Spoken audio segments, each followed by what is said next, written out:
اب حضرت ابراہیم اللہ کے وہ پیغمبر ہیں جنہوں نے اپنی پیدائش سے لے کر آپ نے پوری زندگی سفر کیا، آپ نے پوری زندگی ہجرت میں گزار دی۔ پہلے دیکھیے آپ نے بابل کی سرزمین سے مصر کا سفر طے کیا، آپ نے پھر فلسطین کا سفر طے کیا، پھر فلسطین سے جب اللہ تبارک و تعالیٰ نے آپ کو حکم دیا تو اللہ تبارک و تعالیٰ کی بارگاہ میں عرض کرتے ہیں اے اللہ تبارک و تعالیٰ میں کس چیز پر صبر طے کروں گا، لیکن اللہ تبارک و تعالیٰ نے آپ کو براق دیا اور کہا ابراہیم اپنے بیٹے کو لو، اپنی بیوی حضرت ہاجرہ کو لو اور بیابان جنگل میں چھوڑاؤ جہاں پر کسی کا بسیرا نہ ہو، جہاں پر پانی کے چشمے نہ ہو، جہاں پر کھانے کا انتظام نہ ہو۔ حضرت ابراہیم نے اپنے بچے کو حضرت اسماعیل کو لیا، حضرت ہاجرہ کو لیا، سواری پر سوار ہو کر کے اس بیابان جنگل میں پہنچ جاتے ہیں جہاں پر آج خانہ کعبہ ہے۔ اس جگہ پر جب پہنچے ہیں، پہنچنے کے بعد میں سواری سے دونوں کو اتارا، جیسے اس سواری کو دونوں اتار دیا، دونوں کو اتارنے کے بعد میں حضرت ابراہیم نے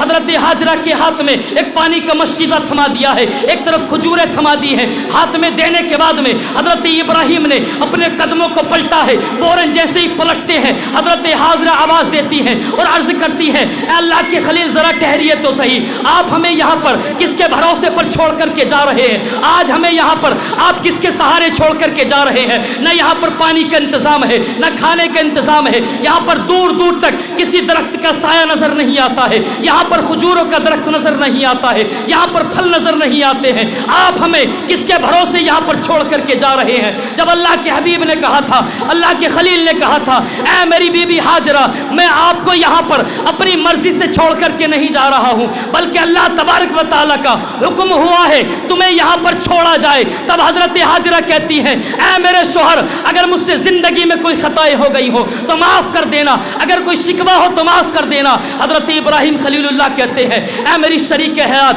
آج تک آپ نے کوئی خطا نہیں کی ہے، آپ سے کوئی شکوہ نہیں ہے۔ تب حضرت ہاجرہ کہتی ہیں اگر اللہ کی مرضی ہے پھر یہ پانی بھی لے جائیے، یہ کھجوریں بھی لے جائیے، اس لیے کہ جس اللہ تبارک و تعالیٰ نے 70 سال کے بعد میں منتوں کے بعد میں ہمیں اولاد عطا فرمائی ہے وہ اللہ تبارک و تعالیٰ ہمیں کھانا بھی دے سکتا ہے، پانی بھی عطا فرما سکتا ہے۔ آپ فرماتے ہیں ابراہیم یہ پانی کا مشکیزہ بھی لے جائیے اور کھجوریں بھی لے جائیے۔ جس اللہ تبارک و تعالیٰ نے ہمیں 70-80 برس کے بعد میں اولاد عطا فرمائی ہے وہ اللہ تبارک و تعالیٰ ہمیں کھانا بھی عطا فرما سکتا ہے، ہمیں پانی بھی دے سکتا ہے۔ حضرت ابراہیم علیہ السلام آپ کو پانی کا مشکیزہ دے کر لینے کے بعد میں جیسے ہی آپ اپنی سواری پر سوار ہو کر کے اس جگہ سے نکلے ہیں، نکلنے کے بعد میں جیسے ہی آپ کی آنکھوں سے اوجھل ہوئے ہیں آپ نے اللہ تبارک و تعالیٰ کی بارگاہ میں دعا کی، اللہ تبارک و تعالیٰ میں نے اپنی بیوی حضرت ہاجرہ کو، اپنے بیٹے حضرت اسماعیل کو تیری راہ میں چھوڑ دیا ہے، تیرے بھروسے چھوڑ دیا ہے، اللہ تبارک و تعالیٰ ان کے کھانے کا انتظام کرنا، ان کے پینے کا انتظام کرنا، اللہ تبارک و تعالیٰ ان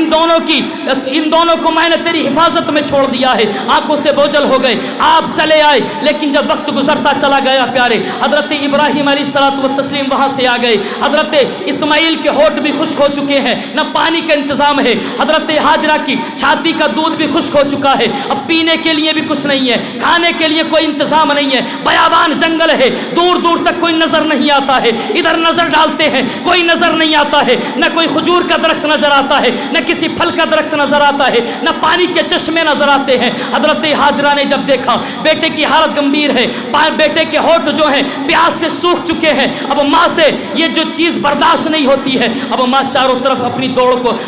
چاروں طرف دوڑنا شروع کرتی ہے پانی کی تلاش میں۔ اس وقت کا ماحول یہ تھا اگر لوگ پانی کو تلاشتے تھے، اگر پانی کو پتہ لگاتے تھے یا تو پرندوں سے پتہ لگاتے تھے یا اگر کہیں ہریالی ہرے درخت نظر آتے اس چیز سے پتہ لگایا کرتے تھے۔ حضرت ہاجرہ نے جب دوڑ لگانا شروع کری ہے، صفا پہاڑی پر جب چڑھی ہیں آپ، جیسے ہی پہاڑی کے اوپر جاتی ہیں حضرت اسماعیل جیسے ہی آنکھوں سے اوجھل ہو جاتے ہیں، پھر خیال آتا ہے کہیں میرے بچے کو جنگل کے درندے نقصان نہ پہنچا دے، فوراً نیچے آ جاتی ہیں، پھر مروہ پہاڑی پر چکر لگاتی ہیں۔ ویسے ہی آپ چکروں پر چکر لگاتی رہی، مسیحت نے آواز دی تھی اے میری بندی ہاجرہ آج تو یہاں پر چکر لگائے گی لیکن میری امت کو میں تا قیامت تک